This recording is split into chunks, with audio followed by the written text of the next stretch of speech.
বেগুন খেতে কার না পছন্দ, আর যদি হয় এমন মজাদার বেগুন ভাজি, তাহলে তো গরম ভাতের সাথে এই বেগুন ভাজির তুলনাই হয় না। নিমিষেই প্লেটের ভাত শেষ হয়ে যাবে। এমন মজাদার বেগুন ভাজি তৈরি করার জন্য কিছু গোপনীয় টিপস আপনাদের সাথে শেয়ার করব। তো হাই এভরিওয়ান, আসসালামু আলাইকুম। কেমন আছেন সবাই?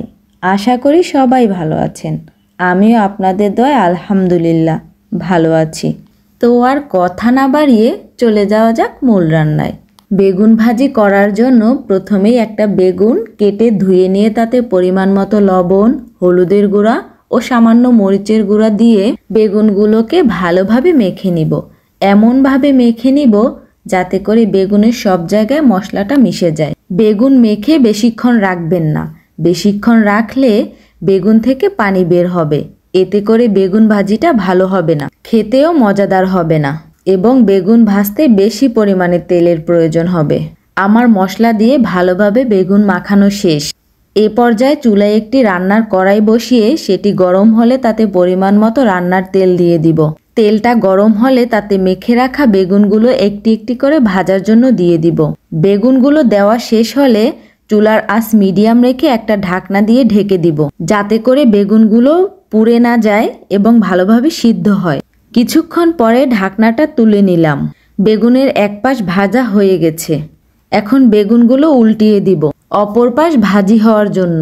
এ পর্যায়ে আমি মেখে রাখা বেগুনের বাটিতে কিছু পেঁয়াজ কুচি, একটু রসুন কুচি, কাঁচামরিচ কুচি ও ধনেপাতা কুচি দিয়ে সেটি হাত দিয়ে ভালোভাবে মেখে নিব।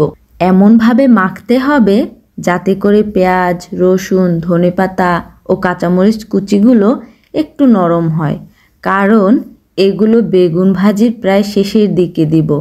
তাই এমনভাবে করে মেখে দিলে তাড়াতাড়ি সিদ্ধ হবে এবং ভাজিটা খেতেও মজাদার হবে। মাখা শেষ হলে এগুলো ভাজা বেগুনের উপর দিয়ে দিব। সব জায়গায় ভালোভাবে ছড়িয়ে দিব। দেওয়া শেষ হলে একটা ঢাকনা দিয়ে আরও কিছুক্ষণ রান্না করব। কিছুক্ষণ রান্না হওয়ার পর ঢাকনা তুলে বেগুনগুলোকে উল্টে পাল্টে নেড়ে নিব। এরপর আবারও ঢাকনা দিয়ে আরও একটু রান্না করব, সব কিছু ভালোভাবে সিদ্ধ হওয়া পর্যন্ত। ঢাকনাটা তুলে আবার ভালো করে উল্টে পাল্টে নেড়ে নিব। আমার রান্নাটা প্রায় শেষ। দেখুন বেগুন ভাজিটা দেখতে কত সুন্দর হয়েছে। এই বেগুন ভাজি খেতে অনেক মজাদার হবে। আপনারাও আশা করি এটি বাসায় ট্রাই করবেন আর কেমন হলো আমাকে কমেন্ট করে জানাবেন। সহজ এবং মজাদার রেসিপি পেতে চ্যানেলটি সাবস্ক্রাইব করে পাশে থাকবেন।